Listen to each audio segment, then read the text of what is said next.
Hello, my name's David Runciman, and this is Past, Present, Future. Today is part 2 of my conversation with Lea Ypi, and this time we're talking about democracy and seeing whether we agree or disagree about what it is, where it comes from, what it means, and how it could be better. Past, Present, Future is brought to you in partnership with the London Review of Books, where you can read brilliant essays on democracy and everything else, and to subscribe for a special rate and to get access to the LRB's peerless archive. Just go to lrb.me/ppf. That's lrb.me/ppf.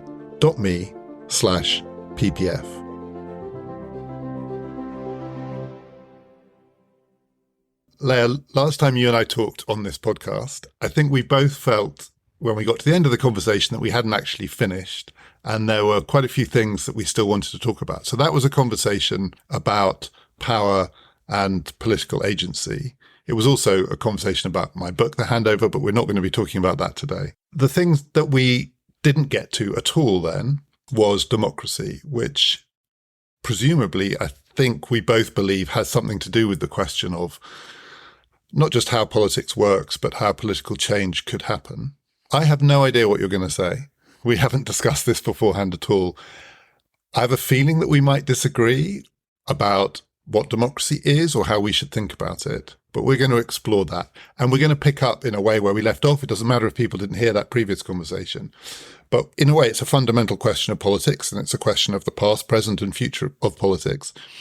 How do we change it from the inside? If it's not working for us, if we, the people, let's say the voters, we may get onto that, have a growing sense that we've lost control over it, how do we reassert that control? And that is also, I think, a question about the limits of idealism or perhaps the limits of realism. And maybe that's where you and I differ. So I'm going to start by asking you a question, and then we'll see where we get to. And my question is simply this. When I say to you, democratic politics this, democratic politics that, do you think of what most people call democracy, which is the kind of politics we have in a country like the UK, or do you instinctively feel that democracy needs to mean something else? Yeah, I think maybe that's a good way of getting the disagreement out right away, and then we can kind of go around it. I think of it as an ideal. And so to the extent that I think of it as an ideal of how you think about politics and how you relate to politics, it's not really something that democratic states or so-called democratic states really have. It's something that they try to pursue, and it's more like a horizon and something that shapes our actions, both as citizens, but also as politicians, as members of different states. But I don't really think that anyone in the world has got to the ideal. And it's actually a very, very demanding ideal, because it's about how you relate to political authority and what political authority needs to do to be justified to you. So maybe that's where our disagreement is, because I suspect I have a much more demanding view of what makes politics acceptable and what makes authority acceptable to all of us. And maybe for you, it's more a story of, as long as it guarantees our survival or something like that. That's enough for it to be good. And I have a much more, I think of it as a particular way of relating to authority. So there's different, and that's maybe also how it goes back to the history of political thought and to the different discussions around what democracy is, how it compares to other regime types. And it's a particular way of thinking about politics and about political institutions. And I think it's that particular way of thinking about politics is actually extremely demanding. And so that's why I think it's an ideal.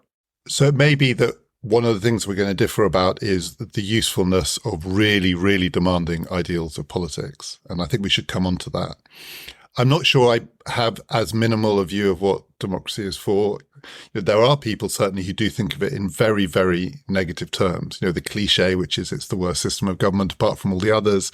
And there's a view that it's the justification of it can be pretty basically procedural. It is a minimal way of keeping the peace. Most forms of politics break down into a kind of civil war, civil disorder, and successful democracies manage somehow to negotiate between rivals for power in a way that they accept the legitimacy of each other ruling.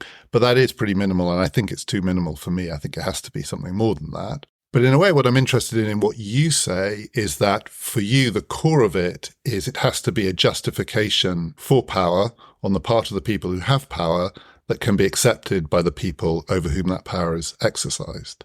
Yeah, that's right. That is demanding because it requires finding a language or a means of talking about politics which makes sense both to people with power and people over whom that power is exercised. But it also raises the question in democratic politics, I think for some people, the ideal is that that gap shouldn't exist, right? In a way, the way to close that gap is that the exercise of power and being on the receiving end of power should belong to the same people, the people. So I may have misunderstood you, but I understand you as accepting that in any politics, including democratic politics, there is going to be that gap. So it can't be that maybe hyper-idealized version of democracy where the people rule themselves. But the demanding bit is that gap has to be closed in such a way that the exercise of that power, which is real, nonetheless, has to be completely acceptable to the people over whom it's exercised. Yeah, and in the demanding version of in the very demanding version of that ideal, which I endorse, the argument says that they will only accept it if they are the source of that authority. And so, right. In fact, the gap that you are pointing at between the people who rule and the people who are being ruled, the only way of actually making that gap acceptable is if it's so minimal that eventually disappears. And that's why it's an ideal, because I think it's an ideal that shapes a process through which we increasingly take control of our political lives in such a way that we are, at the end, the authors of all the laws that we're subjected to. And that's the sort of Rousseauian element, the radical democratic element that I subscribe to, which I think is a very distinctive way of thinking about politics, about political institutions, about the relationship between power and freedom, all these things. And I think if you care about freedom at any level, you have to care about political institutions that track freedom in this way. And that's why I think what makes democratic politics attractive, it's exactly that. It promises a particular connection between individual and collective freedom. One where exactly this gap is progressively minimized to the point of eventually disappearing.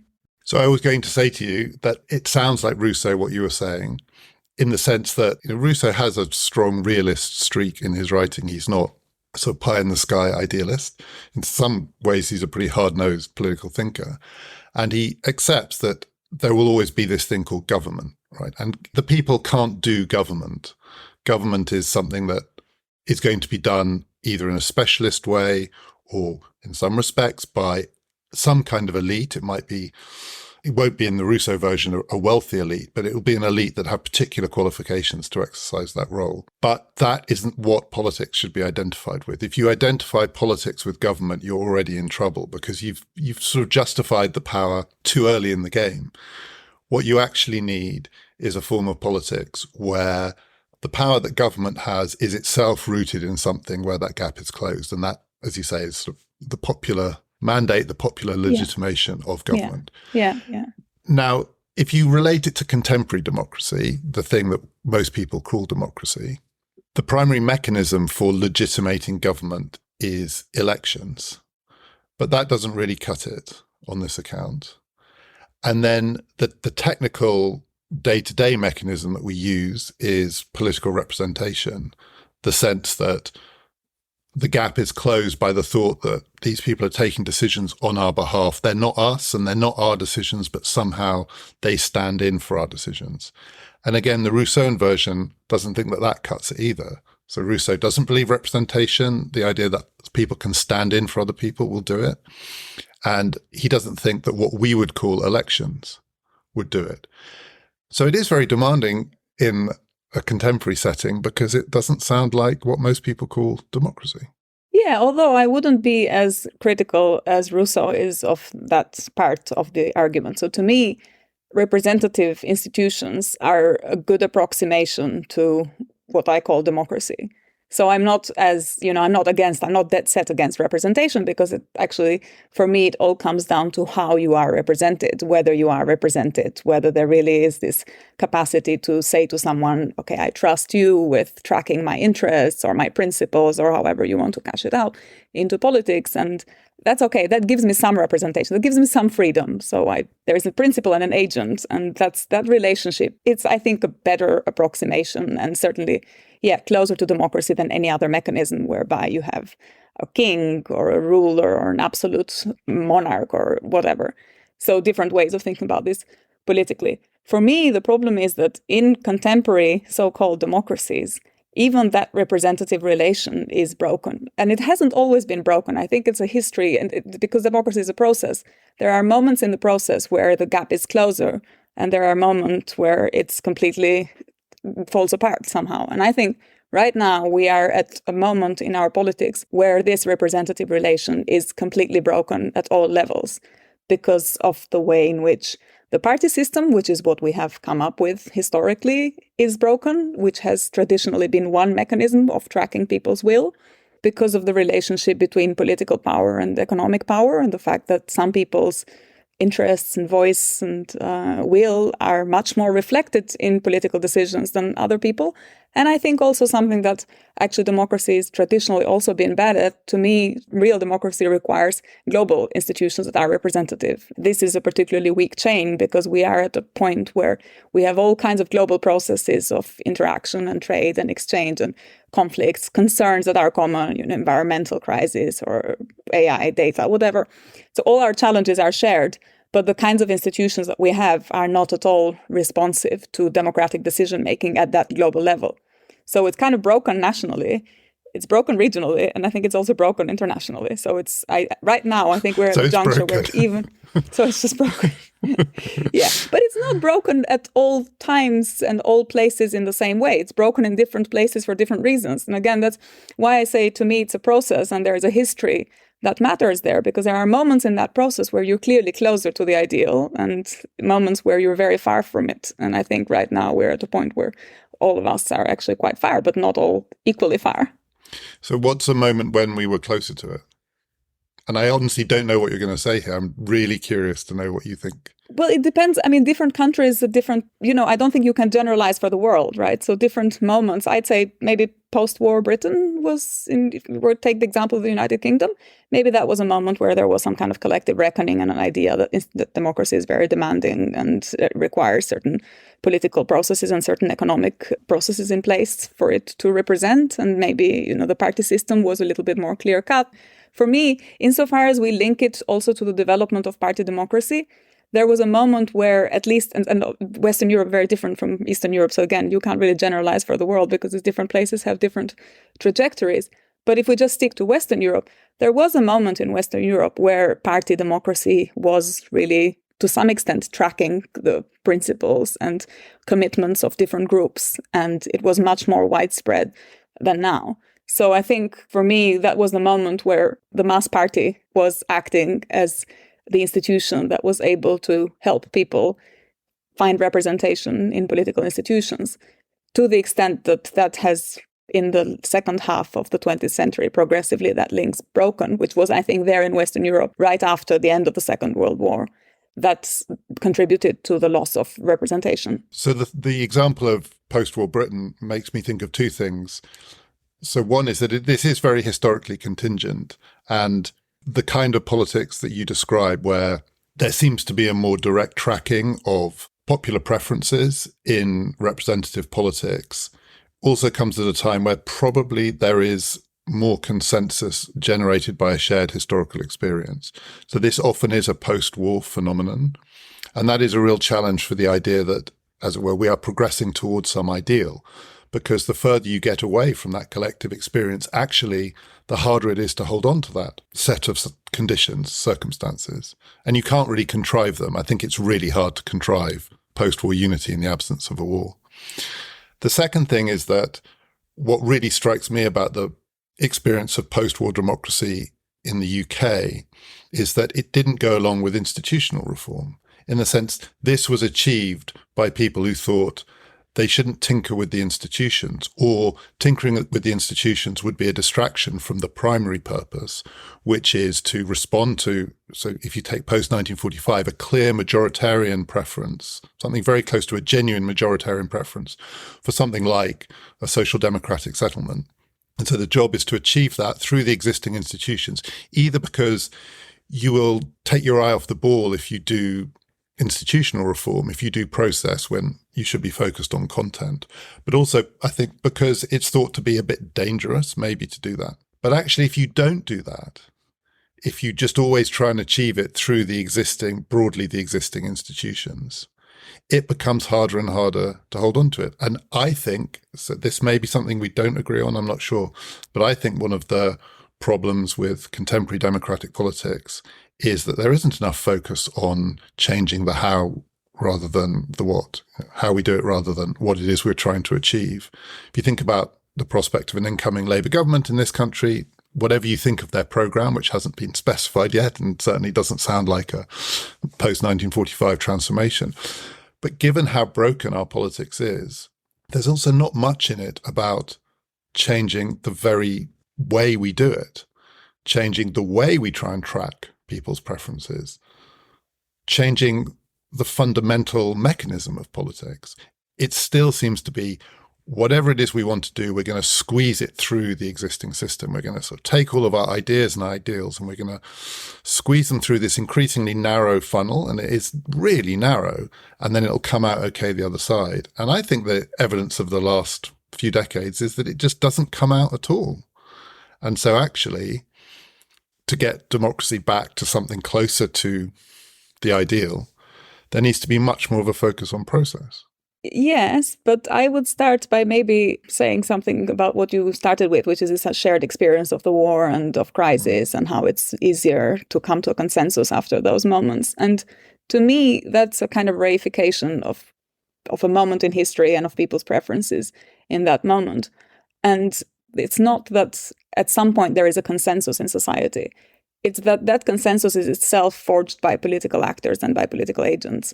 And one of the things that social democratic parties did in their infancy was, because they were the heir of a tradition that wasn't institutional to begin with, that was a process of fighting and protests and mobilizing consent in all the ways that didn't actually have to do with institutions, because people didn't have access to institutions. At that point, it was much more about ideas and ideology to some extent.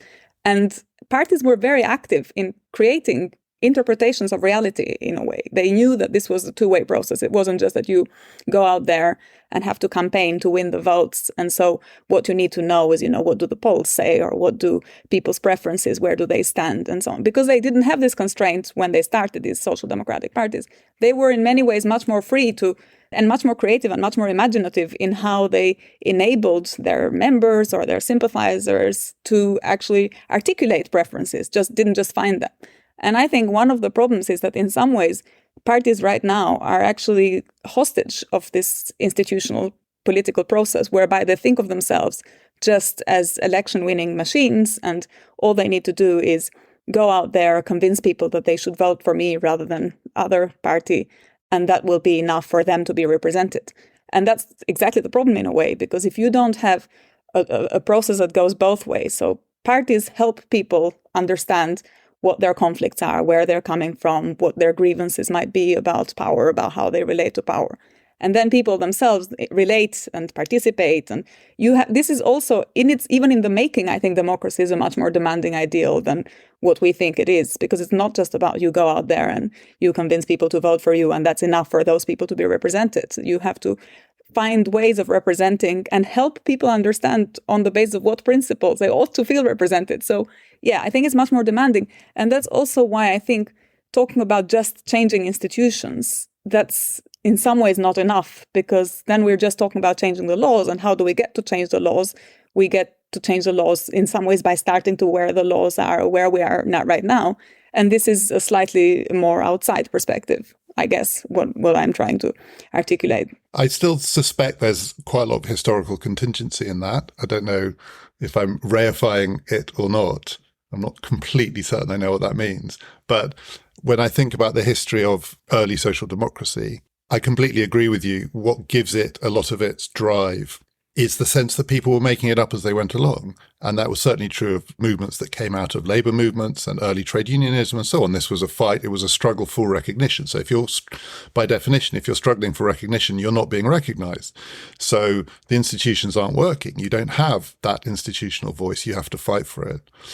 But I think it was also true, if you go back to the first half of the 20th century, that these institutions, that is the institutions of democratic politics as we understand them, were relatively unformed.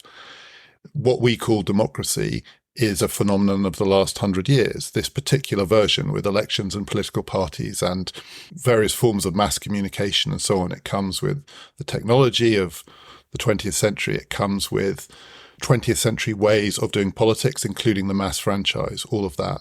At the start of that story, it was more open-ended. Now, a lot of that is, I don't know if it's reified, but to me, a lot of that is stuck, right? The ways we do it are really predictably, inflexibly the same as they were 50 years ago. Whereas 100 years ago, these ways of doing politics were being invented by the people who are doing it. So my fear would be, if I'm thinking about this in terms of the possibility of different political outcomes, that the parties that try to reimagine what politics is in a way that, as you describe, gets people to see their preferences differently and so on, and tries to do that sort of communication with voters, electorate, citizens, they get squeezed out by this narrow funnel. And the institutions, which are pretty rigid now, actually surprisingly rigid, I think, parliaments, electoral systems, which just never change, the institutions themselves, they make it harder and harder every year that goes by where they don't shift. So I don't think institutional change is sufficient, but I really think it's necessary. Yeah, but I think there is an argument that would say that the problem, so yes, of course, it's necessary, but it depends on what the site of institutional change is. And it sounds to me like you're thinking about the state. And I think part of the problem is that we have actually collapsed democracy into the state, and we think of democracy only as democracy that is realized through state institutions. And one of the things that I think made these social democratic movements at the beginning of the origins distinctive was that they were thinking of the state as an instrument for the realization of certain democratic goals. But they didn't think that, they thought the state was necessary, but they didn't think it was sufficient to realizing democracy. And they had a story about what you needed to do that went beyond the state, that had to do with internationalism and with how states ought to cooperate with each other, with how states related in the north and the south of the world, and with, imperialism, all these different, there was a diagnosis of why we didn't have global democracy that I think was much more rich and more nuanced. And to some extent, because these social democratic parties weren't so wedded to the idea of the nation state as the be-all, end-all of democracy, that's why they had more margins for maneuver. They had more freedom in a way. And I think the problem right now is that they think of the project of advancing democracy and the project of advancing the nation state that have become for all parties completely identical. And so now it's really hard to think of what else can you do apart from trying to win elections, which is ultimately trying to have access to parliament, which is ultimately trying to change the laws. Even though we know that at a global level, you are powerless if you don't have mechanisms of representation that go beyond the state, and if you don't have institutions that are able to coordinate and articulate these principles beyond the nation state. But the parties of the left have just abandoned that project. And as I say, that's because they had this illusion that by having access to the state, and because they were doing so well and they were winning elections and so on, at one point, the project of developing the state and the project of developing democracy became one and the same. And I think right now that is actually what's holding back democracy, that we are not able to see the state in a much more instrumental perspective. And do you think one of the reasons that the left abandoned that, and more broadly, I think people don't think of democracy as something that just continues to scale up, and as it were, the bigger it gets, the greater its potential is to realize some of its ideals, is because most people assume there is a problem of scale here. I mean, it's the familiar argument against international, let alone global politics. But also, I think there's always a background assumption with democracy that the best site for experimentation is the local.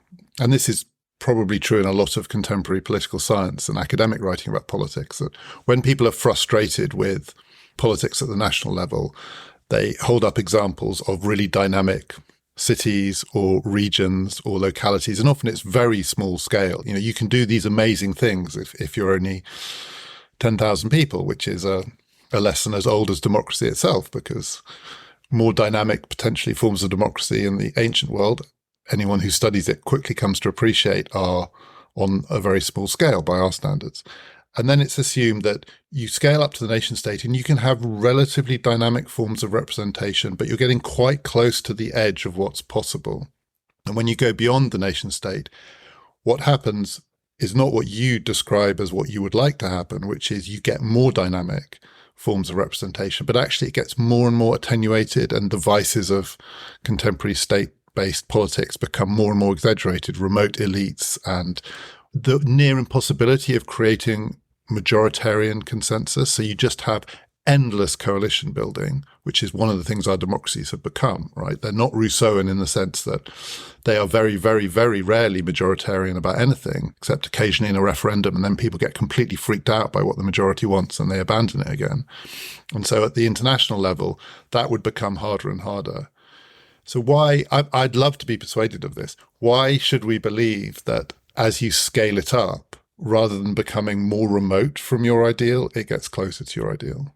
Well, because I don't think it's a process of just scaling it up. It's a process of dispersing from within and scaling it up as well. So it's a process of internal differentiation by creating mechanisms of political participation that actually give you genuine political participation, genuine popular control. Just to give you one example, there could be ways in which our elected representatives are much more held into account through systems of, something close to imperative mandate or recalling representatives. There's all this history of these democratic innovations and democratic suggestions that movements have made over the years. And usually the elites run away because they don't want popular control. They don't actually want to have this. And this is all about internal differentiations of democracy. So there are ways in which you can try to hold representatives to account much more. But that's not where liberal political institutions go and want to go, because they actually want something else. They want stability. They don't necessarily want popular control. They want small elites that are able to control what's going on. And they're usually, and this is another standard objection to democracy, is that it gives too much power to people and that you don't know because the rabble is concerning. And this is a trope there, of a kind of anti-democratic trope, that if you care about democracy, then you really have to have an argument against. But to go back to your point, it's not just about scaling up. It's also about, as I say, internally differentiating and creating mechanisms of accountability that might require you to disperse power within the nation state. And about size and scaling up, I'm not convinced by that argument, because it seems to me we have lots of really big states that we don't say, the US is, when people think that the US is the best democracy in the world, nobody says, but it's too big to be democratic. When you just never that concerned. They've started saying that, but yeah.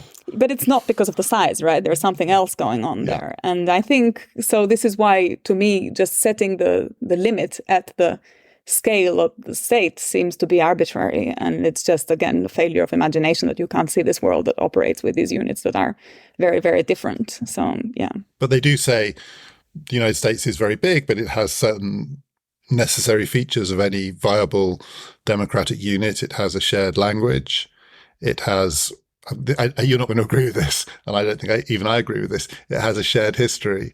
It has a single currency. That is actually one of the features of most democratic units. And so people look at the EU. I don't want to get into an argument here about the EU and its democratic deficit or anything like that, but people look at the EU and they often hold that up as an example of the challenge of scale for something to be democratic. And then it seems to me that there probably are 101 ways in which European politics, regional, national, and European-wide, could be more responsive in the ways that you describe, more responsive to citizen preferences and to shifts in citizen preferences. But it's really hard, for me anyway, to see where the space is to wedge that in now. It feels more like a revolutionary idea. So as you're speaking, to go back to the history of political thought, two people come to mind to me. One is Bentham. So sort of the Benthamite, not Bentham the utilitarian, but Bentham the radical Democrat. He said in the 1810s, 1820s, democracy needs three things. It needs a secret ballot. We got that. It needs as open a franchise as possible. He hadn't quite imagined how open it could be because it didn't for him include women, but we got that. And then it needs annual elections. Like, if you wait more than a year before getting the chance to recall these bastards, they will set up little secret clubs and groups and cabals and elites, and you'll lose control of the process. And we don't have that. We don't even come close to having that. It doesn't really happen anywhere. And that was the radicalism of it. So I sort of hear that, you need much more direct recall and control and mandate. And then I hear Marx in what you're saying, that actually this is a revolutionary ideal. The closing of that gap requires something much more than just, I guess, what I'm talking about, which is finding the chink of light in the institution through which you might begin to drive some of this stuff. It actually requires a reimagining of this way of doing politics, because it is now captured in ways that probably aren't amenable to this kind of Benthamite opening up. Yeah, I agree with that. I mean, I think to some extent, Marx's argument is about the relationship between economic and political power, the fact that you have these global processes of economic expansion and capital accumulation and so on, and they are sustained by a certain kind of political institution like the state, and like a particular kind of state that is not really usually the democratic states. And to the extent that historically it becomes a democratic state, is more a concession of the elites to these moments of popular uprising and trying to take control from the rich. And we also see historically that it closes very quickly as soon as the elites are more secure in their capacity to actually control the state. So they open up. So there are those moments where we were talking earlier about when was social democracy successful, when did it work?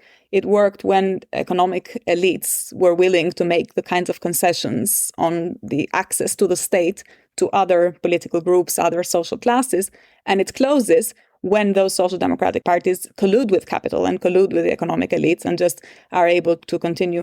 And I find that diagnosis and that analysis also very plausible, because it seems to me to bear out with the kinds of realities that we observe. And it also makes sense of this idea that democracy is both an ideal and a process. It's an ideal in that we're not there really ever. And it's a process in that you're sometimes closest and sometimes further away from it, depending on political conflict, depending on history, depending on geopolitics, depending on the development of economic relations. So how things go for capital when it goes well, when it's in a moment of growth, they're willing to share more. When it's in a moment of contraction, they're not willing to share. And then democratic spaces will become more reduced. And that's also a story about ultimately how the real power is economic power. And that's, I think, compatible with what Marx was saying and was diagnosing. But I don't think changing the economy is all there is to having a democratic society. You need to change the economy and you need to change the system of production. But I think you also need to care about the kinds of things that you were saying earlier, Bentham and other people, other Democrats cared about, which is how relationship between the people and the elites, how much can you scrutinize them, how much can you actually have control over them, and when does power degenerate and deteriorate. I mean, these are all themes in the history of political thought, which aren't strictly related to the organization of the economy, even though I think right now the organization of the economy is actually one of the fundamental questions. Also because I think it also explains why when these social democratic parties were successful in the West, it usually also coincides with a moment where there's huge injustices in other places outside the kind of core liberal Western countries, but nobody really cares about what's going on there. And sometimes they are enabled by processes of exploitation in other parts of the world. Things go well for capital in one side of the world because they go badly for workers in another side of the world. And I think that's also why it's really important to think of it as a global process rather than just something that is fixated on the nation state. So I don't know if what I'm going to say now is different from what we've been saying or is just another version of what we've been saying. But one striking feature to me about how people talk about contemporary democracy is it's sort of taken for granted that it is about coalition building. Certainly winning elections, it's all about what coalitions you can build, on the assumption that democratic politics has been set up, and I think this is historically true, it was set up to make it incredibly hard for simple majorities to exercise power in that form. The majorities are broken up by the institutions, or at the very least there's sort of multiple institutional representation, so that then you either have to build coalitions at the government level, or you need to, as a government that wants to come into power, say under the British system where you get quite untrammeled power, majoritarian government in parliament, but you've got to build a complicated coalition among the voters. There's not just one group, the 50% plus one group that rules. And we take it for granted that that's what we mean by democracy, I think. Like I was saying before, meeting real majorities is very rare. But one of the things about coalition building, there's more than one thing I want to say here. One thing is that it empowers the coalition builders. And that does seem to me to lead towards a kind of technocratic politics. It's quite a specialist skill building these kind of political coalitions. Another thing is that if you are relatively disadvantaged, you will probably find in democratic politics that you're in and out of the winning coalition, often out and occasionally in. If you are well off, you probably have the social and political capital to be pretty confident that you can be in the winning coalition most of the time. And all of this was done because the original fear that the people who created representative democracy had was that there were natural majorities in any large society. And those majorities were, and I've talked about this in the past, those majorities were the poor, the uneducated, and the young. But that's not true anymore. I mean, those are not the majorities anymore. So the poor, probably yes, still, the less well off. Lots of societies are now pretty evenly divided on educational lines. And then the thing that seems to me that has really shifted, which is that ours are majoritarian elderly societies over a certain age. So the majority has the entrenched power. The assumption before was there was this sort of balancing act that the majorities were relatively powerless, but they were the majority. So democracy would give them a kind of power, and then we had to counter that. Now it seems that on some criteria at least, the majorities are the ones who have quite a strong incentive to create coalitions that hold things in place, particularly, let's say, the over 50s. And that's one of the reasons why our democracies are stuck, that actually where you do get dominant groups, in pluralities, if not majorities, it tracks, actually, sometimes it tracks power and privilege rather than the original assumption that there was a kind of natural, creative, healthy tension, which was the powerless were the many and the powerful were the few. So democracy gave more power to the many by definition. And then the powerful, who were the few, would have to fight it out. Does that diagnosis speak to you at all? I mean, I don't know if it's true at a global level. So I think and completely. So yes. again, when I think and about I think at democracy, the global level, the young are still absolutely the majority, and there are many parts of the world where the young are majorities in a way that would be recognizable from 200 years ago. Yeah, exactly, and also the poor. Actually, I mean, so if you think about and I agree, the world, poor anyway, the world population. Yeah. But I think yes, I agree with you that there was what was behind democratic thinking was exactly, and in fact, what's also behind the word. Democracy is the rule of the many. And if you read all these classical texts around democracy, so the ancients, democracy, when they say it's the rule of the many, what they mean is the rule of the poor. And it is not by chance that it's the regime type that emerges from the crisis and from the collapse of oligarchy, which is the rule of the few and the wealthy. And I actually think that what we have now is much closer to oligarchy than to democracy for that reason, because I still believe that account of democracy at a global level is still there in place and not really shaken. There's only a very small part of the world where you have this democracy where the poor aren't so poor anymore and there's more old people than young people. I think it's a very small kind of privileged group of countries. And overall, this is not the case. But if you think about overall democracy and democracy in the ideal, then things are a little bit different. The other thing I would say about coalitions is that seems to privilege the moment after elections. And so there is a sense in which there is a clear cutoff point between, democracy before an election and democracy after an election, between a party that is seeking to be in government and then a group of parties that are in government. And again, that's a very reductive way of thinking about democracy, the party system, what parties are there to do, how we build coalitions, how you organize these groups of people on the basis of what principles. And real democracy requires a much more nuanced way of thinking about what brings people together. Why do they vote for certain parties? If you think of democracy along the lines of what you started, this idea that it's about freedom, it's about being able to remain as free as possible while still knowing that you are constrained by laws and by elites and by politics. And if that is the ideal, then the focus shouldn't be just, okay, what happens when a party is elected? What happens after the election?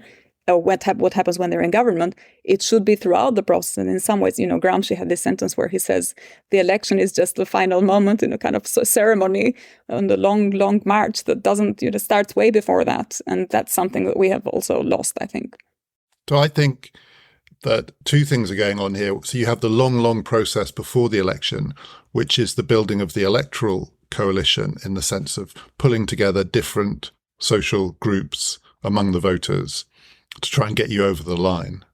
And then after the election, you have the other kind of coalition building, which is sort of pulling together the government. And those two things are actually pretty disconnected. I mean, some systems connect them more than others, and there are advantages and disadvantages to proportional systems and first past the post systems and so on. But actually the disjunction of the election is, I mean, if you think about the Labour Party in Britain today, it has been spending the last 4 years, however long it is, trying to build its coalition in a very small c conservative way. A few people here, a few people there, trying to get it and then build in insurance in that, because it's terrified that it's kind of wishful, and that the Labour Party, when it finally wins elections, usually overcompensates and wins more comfortably than it needs to, because it's lost the last 4 or 5 and is terrified. But in that process of trying to build the coalition, and then after the election, assuming that Labour wins it, there will be the putting together of what kind of government do we want. I'm not sure I understand how those two processes are connected, and I don't think I have a lot of confidence that they are particularly closely connected. Yeah, I think they're not at all connected. I think that's actually one of the contradictions of liberal representative institutions, is that they're exactly disjointed. And I think the paradox is in the name. We have democracy and we have party democracy. Now, democracy is about collectivity and collective subjects and speaking in the name of everyone. The party is a part. It's not the whole. It's just a part that makes a case on behalf of a part that advocates certain principles and says, I'm speaking to this particular group of people, I'm trying to channel their commitments, but in the knowledge that there are other parts out there. I mean, it's constituent to liberal democracy that there isn't just one party, there's lots of parties. All these different parties, even in the ideal, have their own principles, their own ideologies, their own issues that they contest with each other. So when you're in election mode when you're in the sort of in the pre-voting moment, you're appealing to your constituency. Now, that's maybe lost, but even in the ideal, you are always saying, we're making a case for this particular group of people, for this subject, for that subject. And then when you're in government, you have to defend the interest of the state. And so you move from representing a part to having to represent the whole. So I think that's an intrinsic paradox of how parties and governments are connected in liberal institutions. But that does sound to me like one of the paradoxes that would be even more pronounced at the international, let alone global level, wouldn't it? Yeah, no, absolutely. And I think this is why, in some ways, the way it works, the way it's resolved in the world that we live in, and that's why it's not, in the end, genuine democracy, is that it's actually, all of that disappears, and you have political and economic mechanisms that are connected to such level that actually, even though you have a lot of parties, what you have is just one type of rule, in a way, one type of economic policies, one type of catering to what the markets say or what international trade requires, or responding to outside stimuli. So I think that's how it's resolved. In liberal representative institutions, it's resolved because it combined usually with capitalism, and capitalism sets the constraints.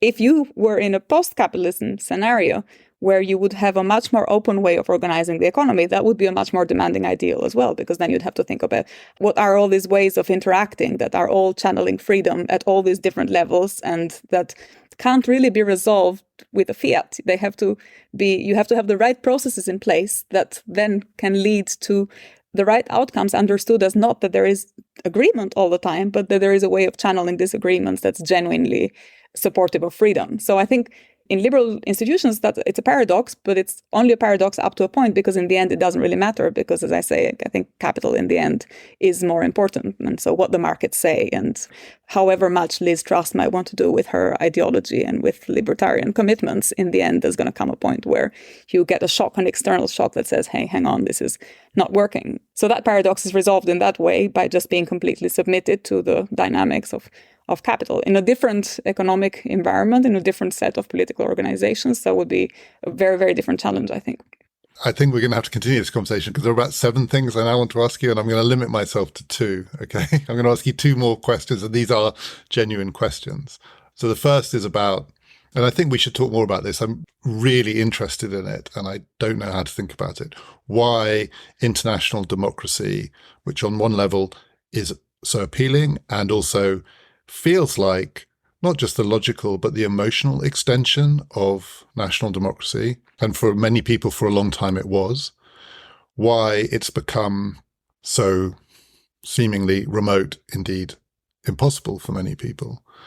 And the question is, when you think about what might generate a shift in perspective, can you envisage circumstances that could regenerate a sense of enthusiasm around international democracy? So it's often been assumed that as some of the fundamental challenges the world faces, some of them existential, reveal themselves to be global, planetary, whatever it is, that must drive people to think that collective action beyond the nation state is a prerequisite for our survival. But it hasn't happened yet. It doesn't look like it's anywhere near happening. And if anything, the reverse seems to happen, which is because these existential challenges are not experienced collectively, actually, all of them, climate is just one. I mean, there are many, including global financial crises. They have these massively differential effects, and they seem to drive a sense of difference rather than a sense of shared collective fate. Can you tell me what, in your mind, are the circumstances in which it goes the way that it ought to go? Yeah, I think I'm a Hegelian on this. I mean, I'm a Kantian generally, but on this particular question, I think I'm a Hegelian. You can't know in advance. So you have to do what you think is the right thing to do that is supportive of a process going in a certain direction. But I don't think there's any point in history where you can point the finger and say, right now, this is a genuinely progressive, revolutionary moment. Sometimes it's a war, sometimes it's a climate catastrophe, sometimes it's just an accident of history, sometimes someone dies, whatever. There's all history, I think, moves forward in very, very weird and different circumstances. And it's really hard to say, I think, in advance, which of these moments will be the one that is conducive to an outcome that is more compatible with what I would like it to be.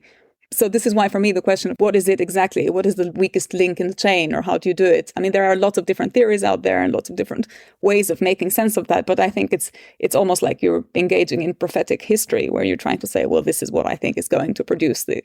So, and I'm not sure generally that's a particularly good thing to do. I think what you need to do, or what we need to do, is to know what our commitments are. And as political agents, as citizens, as people who are in each of their, what some people would call in our role obligations do, promote the kind of thing that you think is most compatible with what you would like to see happen, but knowing that you also can't ever have the bigger picture. And actually, nobody really has the bigger picture in a way. I don't think there's anyone out there that can ever come and say, look, I've got the program, 10 points program of what the world needs to do to become more genuinely internationalist and genuine post-capitalist or whatever. So, I mean, there are obviously little bits of advice that come from many different places, and some of them are more maybe plausible than the other, and one needs to have more specific conversations. But yeah, I don't think it can come from any direction, and maybe even in the moments where you don't think it's likely to happen. So that's a note of both pessimism in that we don't know, but maybe also optimism because we don't know.